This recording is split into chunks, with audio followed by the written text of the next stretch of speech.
Bismillahirrahmanirrahim. Assalamualaikum warahmatullahi wabarakatuh. Perkenalkan, kami dari kelompok KKN 3 yang bertempatan di daerah Kramat Selatan di Kota Magelang. Tujuan kami adalah ingin memaparkan salah satu program kami, yaitu adalah pembuatan kebun hijauan pakan ternak sebagai upaya pengoptimalan lahan di Kramat Selatan, Kota Magelang. Dan yang pertama pun, kami ucapkan terima kasih kepada KKN 3 karena telah memfasilitasi dan membina kami selama program KKN ini berlangsung. Dan juga terima kasih Dr. Joko Trinugraha, Sarjana Sosial PNSI, yang sudah membimbing kami selama KKN ini berjalan. Perkenalkan, nama saya Hendrawan, dan teman sebelah saya Aris Kristianto, dan yang satu lagi adalah Asina Tululailiya, dan yang merupakan kelompok yang membuat program ini berjalan. Dan juga teman-teman kelompok pakai kami tidak bisa saya sebutkan. Terima kasih telah membantu perjalanannya pelaksanaannya proker kali ini. Oke, pendahuluan akan dibawakan oleh saya sendiri.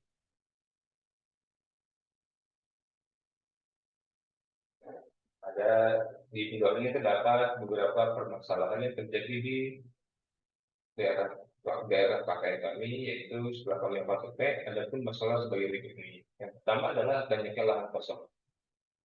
Banyaknya lahan kosong ini dimaksud adalah lahan kosong yang tidak dimanfaatkan. Seperti salah satu, karena Kramat Selatan merupakan daerah kota yang terdapat di pinggiran kota Magelang. Nah, jadi itu seperti peralihan antara kota menuju daerah tinggal kabupaten, sehingga masih banyaknya lahan kosong yang belum dimanfaatkan karena banyak petani yang sudah beralih profesi sehingga tidak melakukan pertanian kembali. Maka dari itu ini adalah permasalahan di mana lahan yang kosong tersebut tidak produktif seperti produktif semestinya. Nah, selanjutnya adalah pertanian rakyat bergantung terhadap hijau lapang. Ya, seperti kita melakukan survei, para peternak yang ada di daerah Kramat Selatan ini adalah peternak rakyat yang bergantung terhadap hijauan lapang. Yang dimaksud hijauan lapang adalah hijauan yang tumbuh secara liar, dan juga hijauan tersebut keberadaannya itu tergantung dari intensitas cuaca. Nah, selanjutnya adalah terbatasnya hijauan di kota. Kita ketahui bahwa kota Magelang untuk daerah hijauan cuma sedikit, di mana banyak peternak rakyat yang di Kramat Selatan ini mereka mencari rumput di daerah luar Kramat Selatan itu sendiri, sehingga hal itu dikarenakan karena terbatasnya hijauan yang terdapat di daerah Kramat Selatan ini, karena lahan hijauan yang semakin sedikit. Nah, yang keempat adalah kesulitan hijauan di musim kemarau. Yang kita ketahui seperti saya bilang tadi bahwa hijauan bergantung terhadap kondisi cuaca. Di mana ketika musim hujan dengan cuaca yang basah, kondisi yang basah, untuk hijauan akan tersedia secara melimpah. Nah, ketika masih di musim kemarau, hijauan tersebut akan sulit ditemukan.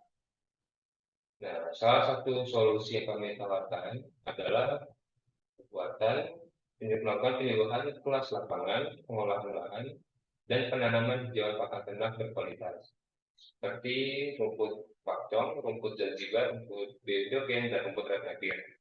Nah, rumput ini adalah termasuk dalam rumput gajah-gajahan, di mana mereka ini salah satu jenis rumput unggul yang memiliki kelebihan seperti tahan terhadap hama dan juga tahan terhadap kekeringan.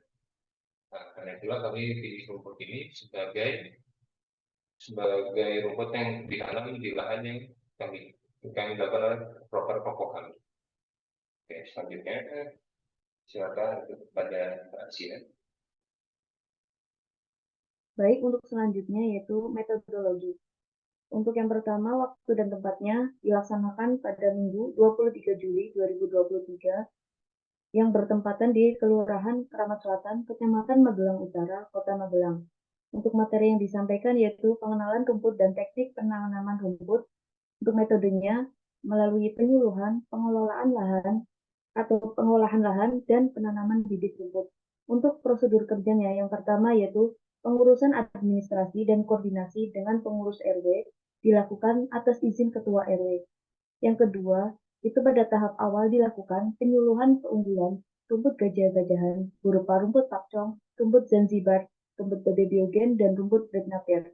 Yang ketiga, yaitu tahap yang selanjutnya, berupa membuat pengairan supaya tanah lebih mudah untuk digemburkan. Setelah pengairan selesai dilakukan, maka pengemburan dapat dilakukan dengan cara dicampur. Yang keempat, yaitu penanaman bibit rumput yang dilakukan dengan cara menancapkan bibit rumput dengan kemiringan 30%. Yang kelima, lahan yang sudah ditanami bibit rumput diberi penanda dengan menggunakan papan kayu supaya masyarakat dapat membedakan keempat jenis rumput tersebut. Yang keenam yaitu pemantauan dilakukan 1 minggu setelah penanaman. Baik, materi selanjutnya berupa hasil dan pembahasan akan disampaikan oleh rekan saya. Waktu dan tempat saya persilakan. Baik, untuk materi selanjutnya hasil dan pembahasan akan saya bawakan. Jadi di sini di sisi kanan layar terdapat dua foto dokumentasi dari kegiatan kami selama program ini berlangsung. Lalu di foto yang pertama itu merupakan kegiatan kami yaitu penanaman rumput. Dari keempat rumput ini merupakan rumput pakcong, Zanzibar, baby biogen, dan juga red napier. Lalu untuk foto yang di bawahnya merupakan dokumentasi kami ketika melakukan pemantauan di minggu pertama, ya minggu ke-1. Di situ tunas-tunas dari hijauan sudah mulai tumbuh dan serta kita melakukan pemasangan patok penanda yang di situ terdapat nama dari rumput agar tidak tertukar. Baik, di sini juga terdapat tabel kandungan nutrisi dari keempat rumput. Di sini yang pertama ada rumput pakcong. Di sini memiliki kandungan BK atau bahan kering berkisar di 15,34 hingga 24,20%. Lalu kandungan protein kasarnya berkisar di 6,40 hingga 13,10%.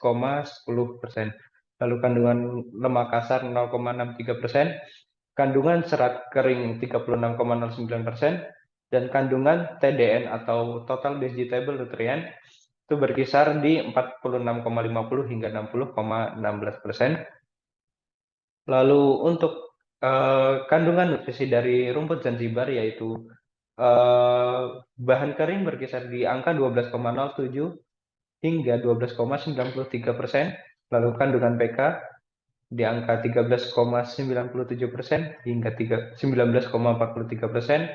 Lalu kandungan serat kasar di angka 31,33% hingga 35,00%. Lalu rumput baby biogen memiliki kandungan protein kasar di angka 17,95% hingga 18,19%, dan kandungan serat kasarnya yaitu 24,6%. Lalu di sini ada rumput red napier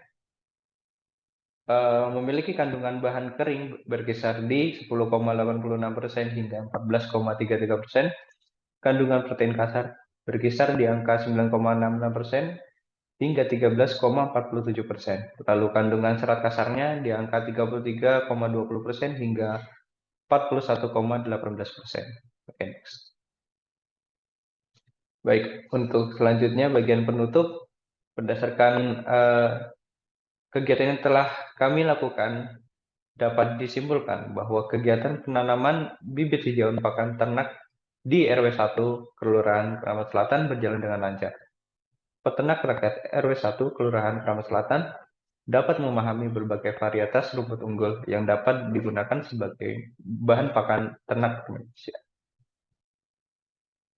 Sekian dari pemaparan materi dari kelompok kami.